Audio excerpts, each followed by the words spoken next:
I'm Dr. Khalid Bazin, Chairman of the Anesthesia and the ER and the ICU.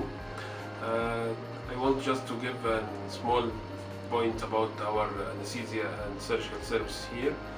Our system here, or our goal for the anesthesia department, to be recognized as one of the most leader in our kingdom here in our city, and to be recognized internationally, to provide high service of excellency to the patient, and to give high quality and providing compassion and specific care about the privacy and dignity of the patient.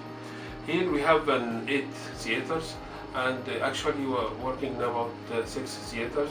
We provide anesthesia for all type, starting from sedation to the highest and complex surgical procedures such as scoliosis, total knee, total hip replacement. Also, we provide anesthesia safe for bariatric surgery for morbid obese patient, and this is a special challenge for the anesthesiologists because usually they have a difficult airway. So we have different variety for all type of anesthesia, including general anesthesia, including epidural anesthesia, combined spinal epidural anesthesia, and also local regional block. And also we have for infiltration and post-operative analgesia, and also we have BCA controlled for patient after operation. We need to control the pain by using BCA. And we have a lot of variety of surgery here in the Sultan City. We have spine surgery, and we have orthopedic by different type. We have also some neuro cases, and we have plastic surgery, which is great, and we do a lot of cases. We have also bariatric surgery, which is very important, and we have now the new era in the Saudi Arabia, especially in Riyadh, to make a lot of cases. And this is considered one of the very challenging for anesthesia because most of patients difficult intubation, have a difficult airway, and we are successfully managed, and we did a lot of cases, and thanks God it's very successful, and eventually passed very promising, and they are increasing new days. Every day we have a lot of cases. So just this is a small idea about what we do in the anesthesia, and welcome.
Timeline usually starts here in this room by the pre-operative assessment of the patient, who are seeing the patient clinically and checking his lab and his consultation from the medical and other specialists. You start to put the anesthesia plan for him, what you will do, if you will do general or regional or nerve block or local, whatever. It will depend upon the nature of the surgery and the comorbidities, and also the patient. You can ask him, give him the alternatives, and he will choose. And if he needs explanation in any area of anesthesia, you can give him these explanations until he decided which type of anesthesia he will choose. In the preoperative assessment unit, the patients meet a nurse or a doctor. Here, they have a history taken, they're examined, and appropriate investigations are performed. We always discuss with them the risk of surgery, the risk of anesthesia, and any alternative treatments. We also encourage them to become involved, fully involved, and aware of what treatment options may be available to them, including not having surgery, which is called shared decision making. We also offer any suggestions as to what modifiable risk factors they may have, for example, losing weight, exercise, smoking, or continuing, stopping, or starting new drugs.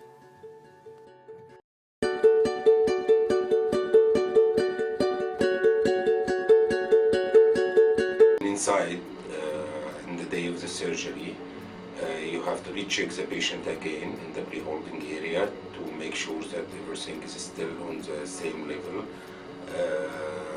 and check his labs if there is new lab investigation, and update his profile in the anesthesia. After that, we can give some preoperative medication like sedation or something if the patient is anxious. Then we send him inside the OR, accompanied by the anesthesia nurse and the anesthesia doctor and the circulating surgery nurse. After making sure that the surgeon is physically inside the theater and he already discussed with the patient regarding the surgery and take the consent for the surgery if not taken before. Then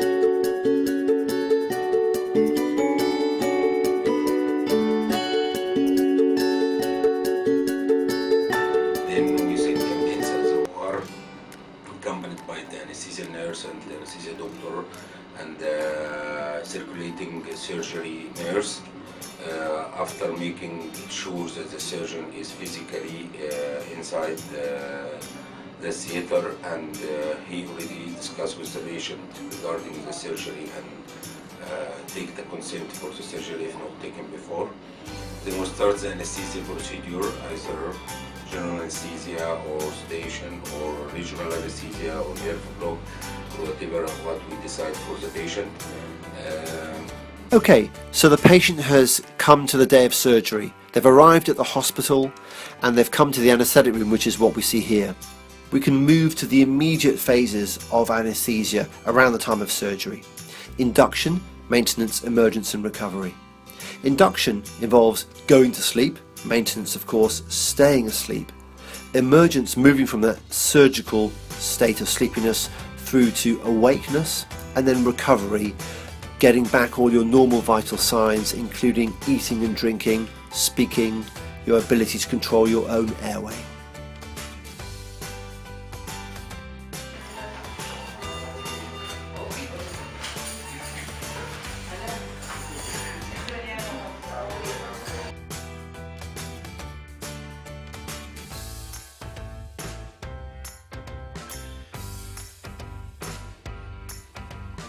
Hi, my name is Rosario. I am an anesthesia nurse. I have 7 years of ICU experience before I shifted to anesthesia department.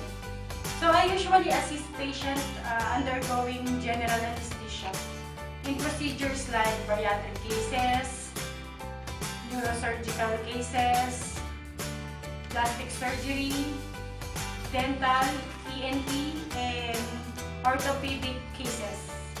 So during a general anesthesia, medications are being given to make you fall asleep, to make you fully unaware, and so that you cannot move or feel the pain of the surgery.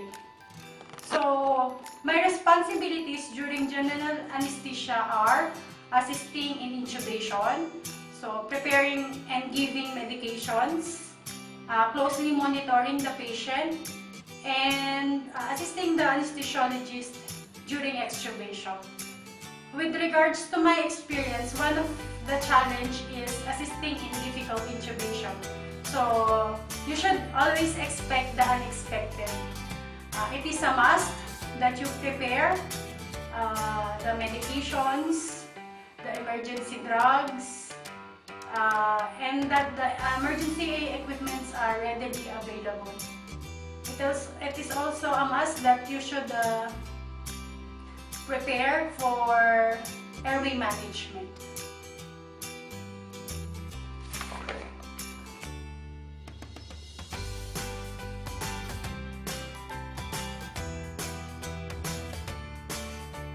I'm a nurse for almost 8 years.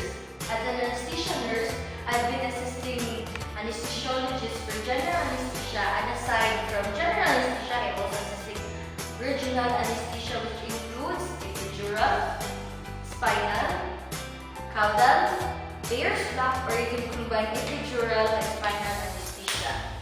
With regards to regional anesthesia, if you are for surgery and your anesthesiologist will tell you you will be under regional anesthesia, your anesthesiologist will inject a medication near a cluster of nerves to numb the area of your body that requires only surgery. You may remain during the procedure awake, or they can give you a sedative to make you fall asleep. This is a very important factor with regards to regional anesthesia because it affects the patient's breathing, your heartbeat, your blood pressure to go down, and other vital functions. To avoid any of these complications, your anesthesiologist will, of course, monitor you well, and they may give you medicine that makes you feel relaxed, sleepy, and free of discomfort. Thank you.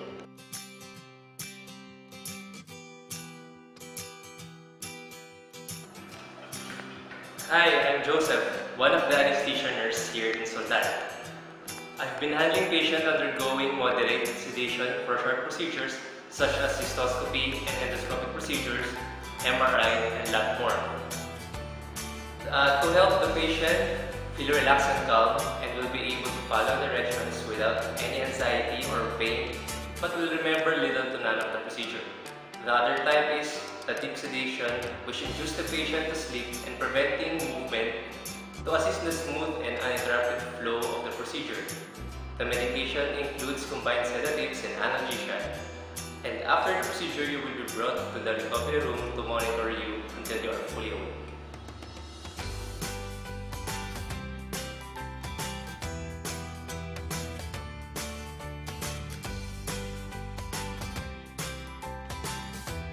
Hi, I am Darren and I am one of the anesthesia nurses here in the ward of SBAC or Sultan bin Abdulaziz. I have been handling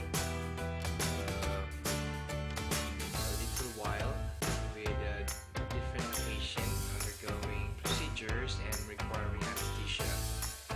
And just to share to you about the patient for pediatric, which I find more challenging compared to adult patient. The challenge maybe in terms of drug calculation and the dosage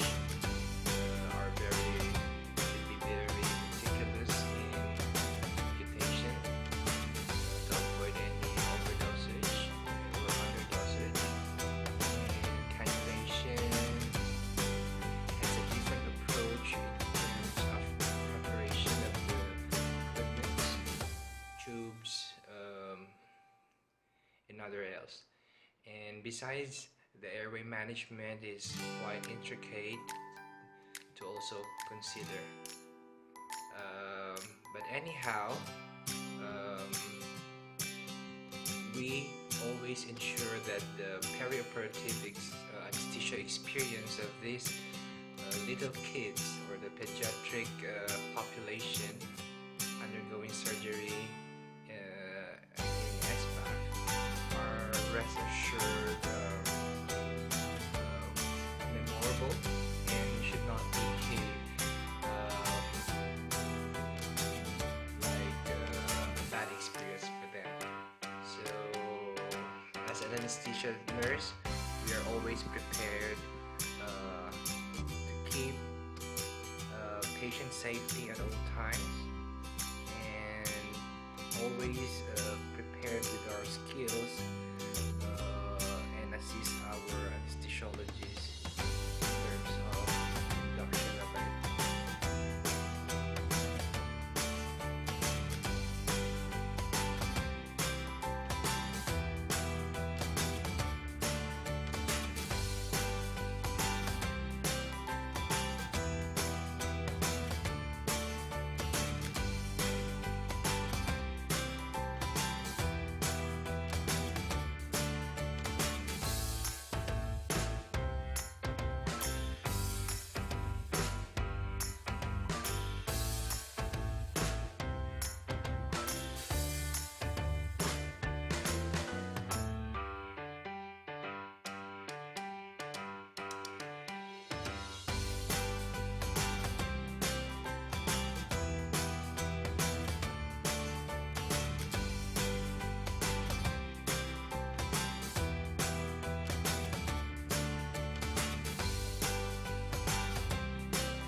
One of the process when I want to make or to change my nails, and I know something which is called this anesthesia. The anesthesia department, they really done very good job to me. I know which is they didn't knock me down completely. They give half of the anesthesia, which is give me really confidence that I can do this operation. At the same time, I go after the operation to the bed. I feel very comfortable. I can see the people. Normally, in the night, I take some light, drink, and it was very good, really, department. Hopefully will success in their life. The employer and who is managing the hospital itself. Thank you.